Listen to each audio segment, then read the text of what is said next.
할렐루야. 사랑하는 대강의 가족 여러분, 오늘 하루도 하나님의 말씀과 동행하는 하루 되길 소망합니다. 오늘 말씀은 출애굽기 23장 27절에서 33절 말씀입니다. 내가 내 위엄을 내 앞서 보내어 내가 이를 곳의 모든 백성을 물리치고 내 모든 원수들이 내게 등을 돌려 도망하게 할 것이며 내가 왕벌을 내 앞에 보내리니 그 벌이 히위 족속과 가나안 족속과 헷 족속을 내 앞에서 쫓아내리라. 그러나 그 땅이 황폐하게 되므로 들짐승이 번성하여 너희를 해할까 하여 1년 안에는 그들을 내 앞에서 쫓아내지 아니하고 내가 번성하여 그 땅을 기업으로 얻을 때까지 내가 그들을 내 앞에서 조금씩 쫓아내리라.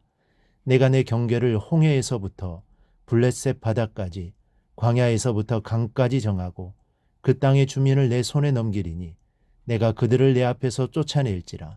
너는 그들과 그들의 신들과 언약하지 말라.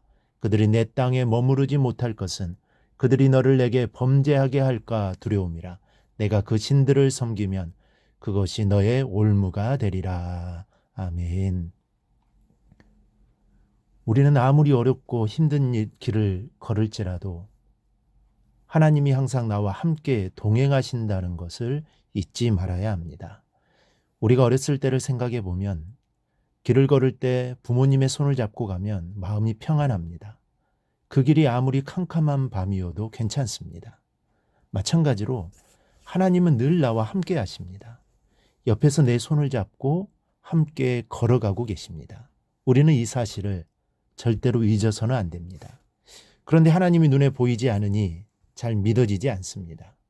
그런데 주님이 나의 손을 붙들고 계시다는 것을, 나와 함께 하신다는 것을 우리는 말씀을 통해 확인할 수 있습니다.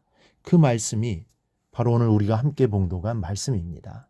27절을 보면 내가 내 위엄을 내 앞서 보내어 내가 이를 곳의 모든 백성을 물리치고 내 모든 원수들이 내게 등을 돌려 도망하게 할 것이며 그랬습니다. 여기서 위엄이라는 것은 나의 두려움, 나의 공포라는 뜻입니다. 즉 하나님께서는 이스라엘이 가나안의 땅에 도달하기도 전에 먼저 그곳에 거하는 원주민들에게 무언가를 보내신다고 하십니다. 그런데 그것은 두려움과 공포입니다. 그래서 그들로 하여금 극심한 두려움에 떨게 하실 것이라는 말씀입니다. 또 28절에는 내가 왕벌을 내 앞에 보내리니 그 벌이 휘 족속과 가나안 족속과 헷 족속을 내 앞에서 쫓아내리라 말씀했습니다. 왕벌, 즉 말벌떼가 쫓아오면 주랭랑 치듯이 이스라엘의 원수들이 도망갈 것을 말씀하고 있습니다. 즉 가나안 족속을 물리치는 것은 이스라엘 백성이 하는 것이 아니라 하나님이 하시는 것이라는 말씀입니다. 그러니 너희는 두려워하지 말라는 것입니다. 아버지 되시는 하나님이 함께 하시니 걱정도 하지 말라는 것입니다. 너희는 가만히 있으면 하나님이 다 해결해 주신다는 겁니다. 그런데 본문을 읽다 보면 눈에 들어오는 말씀이 있습니다. 첫째는 1년 안에는 그들을 내 앞에서 쫓아내지 아니하겠다는 말씀입니다. 29절 말씀입니다. 그러나 그 땅이 황폐하게 되므로 들짐승이 번성하여 너희를 해할까 하여 1년 안에는 그들을 내 앞에서 쫓아내지 아니하고. 이 말의 뜻은 이스라엘이 가나안을 정복할 때 하루아침에 적들을 물리치게 할 수도 있지만 능히 하나님은 하실 수 있을 겁니다. 하지만 1년 안에는 그들을 쫓아내지 아니하시겠다는 것입니다. 그 이유는 이렇습니다. 전쟁이 나면 모든 땅이 황폐하게 될 것입니다. 그러면 들짐승이 먹이를 찾아 마을을 습격하게 될 것이고, 그러면 인명의 피해를 입는 사례가 발생하게 됩니다. 이스라엘 역사에서 이 같은 염려는 실제로 이루어진 적이 있었습니다. 열왕기하 17장을 보면 사마리아를 중심으로 한 북왕국 이스라엘이 몰락했을 때 그 땅의 인구가 급격히 감소하게 되었습니다. 그 결과 각종 야생 동물이 기승을 부렸고 심지어 사자들이 여러 사람의 생명을 해친 적이 있었습니다. 이는 자연의 생태계가 파괴되면서 발생하는 불상사입니다.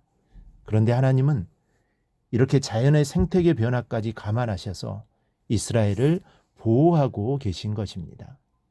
이스라엘 백성은 당장에 가나안 족속을 몰아내고 기름진 땅에서 두 다리 뻗고 생활하고 싶었을 것입니다. 그러나 하나님은 1년 안에는 그들을 쫓아내지 않겠다고 말씀합니다. 그 이유는 이렇게 하는 것이 이스라엘 백성에게 더 좋았기 때문입니다. 둘째는 조금씩 쫓아내겠다고 말씀하셨습니다. 이스라엘 백성들은 통쾌한 승리를 원했을 겁니다. 애굽에서 탈출했을 때 애굽에 내렸던 10가지 재앙처럼, 아니면 홍해를 갈랐을 때처럼 그런 승리를 원했을 겁니다. 백전백승하여 물밀듯이 쳐들어가 가나안 족속을 다 쓸어버리고 기름진 땅에서 정착하기를 원했을 것입니다. 그런데 하나님은 이렇게 말씀하십니다. 30절입니다. 내가 번성하여 그 땅을 기업으로 얻을 때까지 그들을 내 앞에서 조금씩 쫓아내리라. 하나님은 가나안 족속을 조금씩 쫓아내게 하시겠다는 것입니다. 그러면 하나님은 왜 한꺼번에 적들을 쫓아내지 않으시고 조금씩 쫓아내겠다고 하시는 것일까요? 첫째는 땅을 경작하지 않으므로 많은 들짐승들로 인해 피해를 입지 않게 하기 위해서입니다. 둘째는 적들이 남아있음으로 인하여 이스라엘 백성이 나태하지 않고 하나님을 붙들고 의지하는 신앙을 갖게 하기 위해서입니다. 셋째는 적들을 남겨놓아 이스라엘 백성이 그들의 우상을 섬기지 않고 오로지 여호와만을 섬기는지 시험하시기 위해서입니다. 하나님께서는 이스라엘 백성들이 우상이 전혀 없으므로 어쩔 수 없이 하나님을 섬기는 것이 아니라 주변의 모든 우상 숭배와 가증한 행위에도 불구하고 오직 하나님만을 섬길 수 있기를 원하셨던 것입니다. 바로 이러한 이유로 이스라엘 백성들의 가나안 정복은 단기간에 이루어지지 않았고 그들이 번성하기까지 오랜 기간을 통해 이루어졌던 것입니다. 우리는 대부분 하루빨리 응답이 이루어지기를 바랄 때가 많습니다.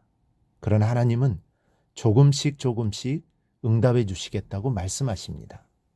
우리는 통쾌하게 성공하고 싶은데 하나님은 서서히 하라고 말씀하십니다. 우리를 괴롭히는 장애물들이 싹 없어지기를 원하지만 하나님은 오히려 그 장애물들을 조금 남겨두시겠다고 말씀합니다. 하나님은 절대로 서두르지 않으십니다. 왜냐하면 그것이 오히려 우리의 영적인 삶에 더 유익하기 때문입니다. 그러므로 우리는 조급한 마음보다는 인내하는 믿음으로 주님을 더 열심히 섬겨야 할 것입니다. 장애물이 있어도 조금 어려움이 있어도 참고 인내하며 나와 함께 하시는 주님을 의지하며 나아갈 수 있기를 바랍니다. 그러면 이스라엘 백성들이 가나안을 완전히 정복했듯이 하나님의 역사하심이 내 삶을 통해 나타나게 될 것입니다. 그때를 기다리며 인내함으로 살아 축복된 삶을 살아가기를 주님의 이름으로 축원합니다.